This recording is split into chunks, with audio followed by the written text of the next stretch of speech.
Добрый день, дорогие друзья! Приветствую вас на новой лекции канала «Жизнь после жизни есть, я знаю», который посвящен доказательствам жизни после смерти и устройству потустороннего мира, куда каждый из нас попадает по завершении своего земного пути, где и воссоединяется с ранее усопшими родными и любимыми и продолжает бесконечное путешествие по нашей прекрасной и удивительной вселенной. Сегодня мы поговорим о молитве, раскроем ее тайны и секреты, поймем, как она связана с жизнью после смерти, а также узнаем, как правильно использовать и применять молитву для исполнения любых своих желаний, даже тех, кои могут показаться абсолютно несбыточными. Приступим. С детства все мы знаем, что молиться высшим силам – это правильно. С молоком матери нам дают и знания об эффективности молитвы, о ее полезности, как инструменте получения помощи из духовного мира в решении различных проблем, воплощения желаний и так далее. Но никто не объясняет нам механизма молитвы. Почему считается, что она помогает? Кто это сказал и доказал? Как она действует? Как доходит до ангелов и Господа и слышат ли они ее? В результате отсутствия ответов на эти логичные вопросы молитва становится очередным непонятным большинству паранормальным явлением, имеющим исключительно религиозную природу, в которое либо верят, либо не верят. Таким образом, мало кто использует этот, на самом деле, невероятно мощный инструмент, и еще меньше людей получают надлежащий успешный результат от его использования. Начнем с того, что молитва вовсе не является исключительно религиозным инструментом, как это понимает большинство. Многие даже отказываются от молитвы, потому что не являются приверженцами какой-либо религии. Это большая ошибка, друзья. Ведь на самом деле никакой прямой связи между молитвой и религиями нет. Религии действительно некогда взяли молитву себе на вооружение, но не они являются автором и изобретателем этого инструмента. Молитва существовала и использовалась нашими древними предками с незапамятных времен, задолго до появления каких-либо религий, и продолжит существовать в те далекие эпохи будущего, когда никаких религий уже не останется вовсе. Молитва – это концентрированный поток доброй и позитивной мысленной энергии, устремленный к какому-либо объекту или образу, и в силу действия естественных законов Вселенной положительно влияющий на конкретный объект или воплощающий конкретный образ. Молитва может быть выражена в религиозных текстах и терминах, а может и своими словами. При этом эффективность молитвы от способа такого ее выражения зависеть не будет.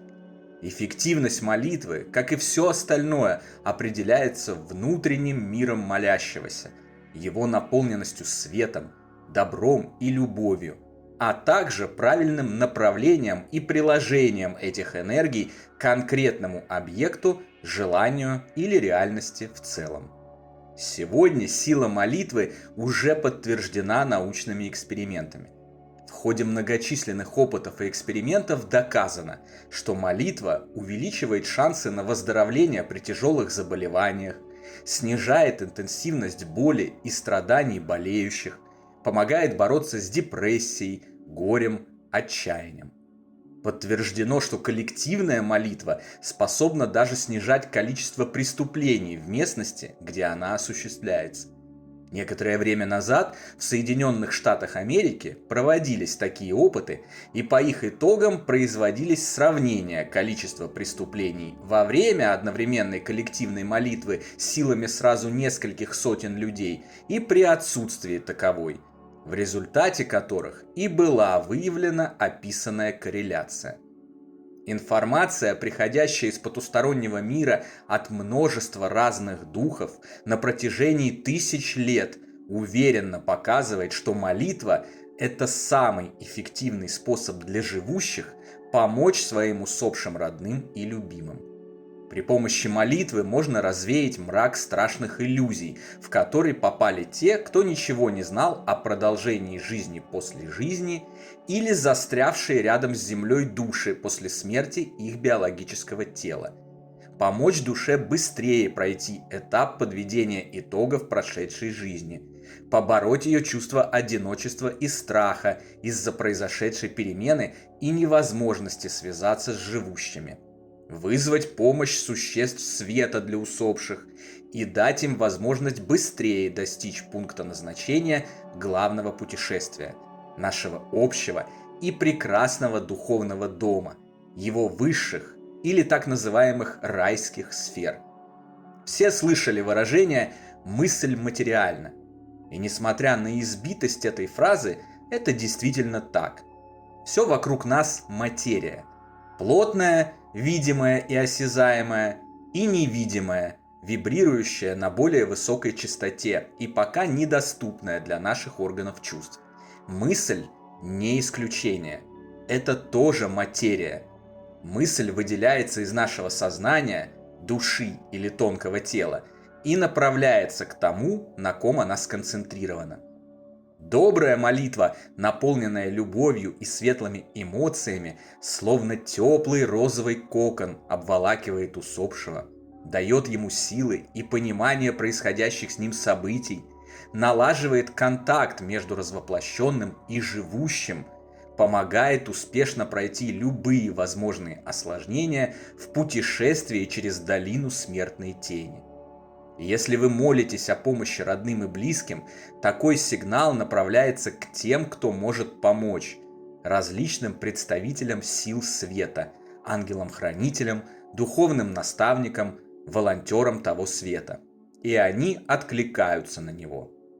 Из отчетов об адских околосмертных переживаниях, когда люди после выхода из тела оказываются в страшных местах, наполненных жестокими сущностями, можно узнать, что в 100% случаев им оказывалась помощь в эвакуации из таких мест сразу же, как только они вспоминали о том, что нужно призвать ее через молитву, или понимали, что в этот момент о них молятся их оставшиеся на земле родственники и друзья. Говорят, что за тех, кто совершил самоубийство, молиться нельзя. Большей глупости, равнодушия и жестокости по отношению к людям, совершившим эту трагическую ошибку, нельзя и придумать. За тех, кто наложил на себя руки, не только можно молиться, но и необходимо это делать с двойным усердием, так как, во-первых, их поступок был совершен по незнанию, проявлению слабости, зачастую по глупости, в состоянии аффекта, что уже, безусловно, извиняет их. Во-вторых, каждый заслуживает помощи.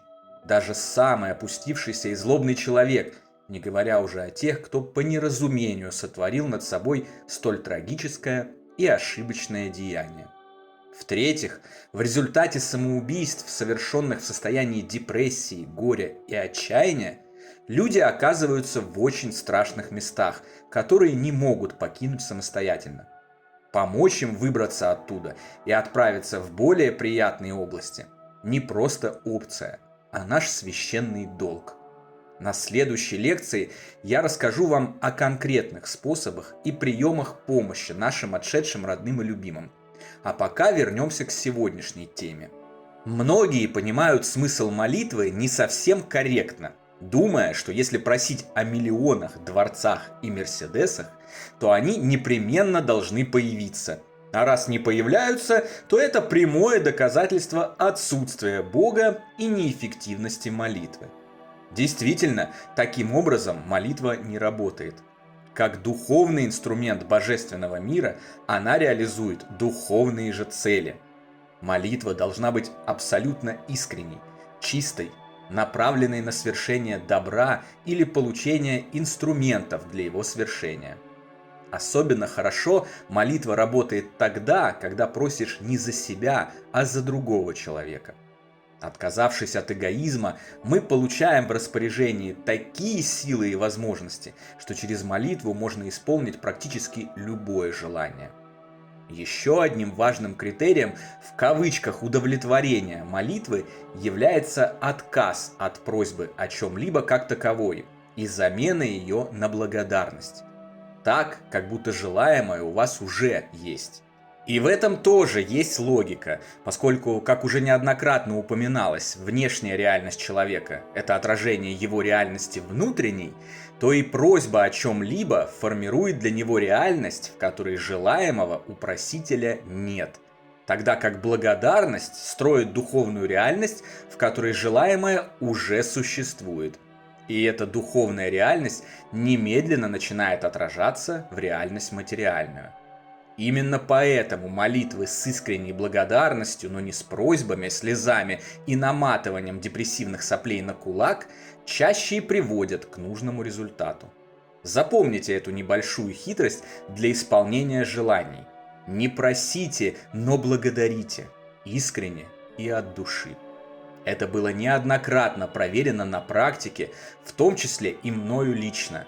Такой подход действительно работает. И самое важное, всегда нужно помнить о том, что молитва – это не СМС, не письмо и не какое-либо иное послание каким-то абстрактным высшим силам, которые якобы рассматривают их и в одностороннем порядке по неким своим субъективным причинам решают удовлетворить или отказать в их исполнении, как это ныне привыкла видеть большая часть человечества. Наша жизнь и все, что в ней есть, всегда сосредоточено в наших собственных руках и только в них.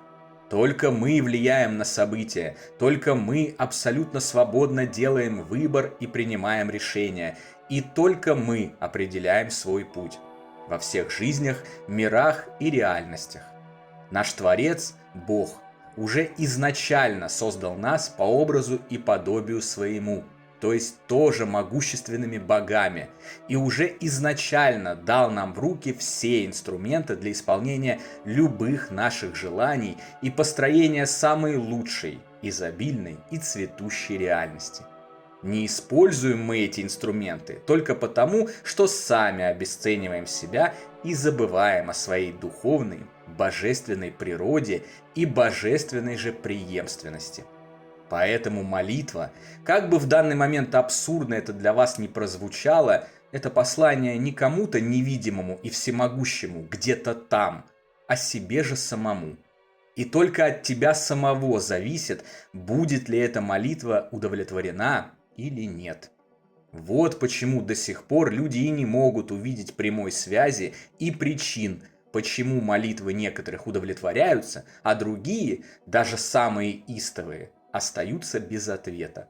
На самом деле, ничто не остается без ответа. Просто некоторые граждане все делают не совсем правильно и ожидаемо получают не совсем корректный результат. А дальше еще больше его усугубляют надуманными обидами на Бога, на окружающих и на всю Вселенную в целом. А нужно-то всего лишь получить знания, запомнить, как все это работает, осознать, кем все мы являемся на самом деле, что из себя представляем, какими невероятными возможностями и силами обладаем, и все сразу встанет на свои места. Огромное количество людей смогло проверить силу молитвы на себе, когда с ними происходили разные волшебные события. Их родные полностью выздоравливали при смертельных диагнозах. Они чудом избегали гибели в самых критических ситуациях, выбирались сухими из воды из ужасных происшествий, прекращались ночные кошмары с участием их недавно умерших родственников и так далее.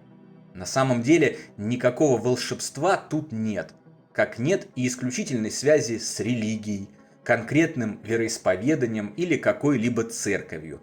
Просто так устроены наша Вселенная и механизмы, созданные в помощь населяющим ее существам. Поскольку духовный мир – это мир света, добра, справедливости и любви, то, услышав наши молитвы, направленные на эти ценности, он всеми силами начинает помогать нам.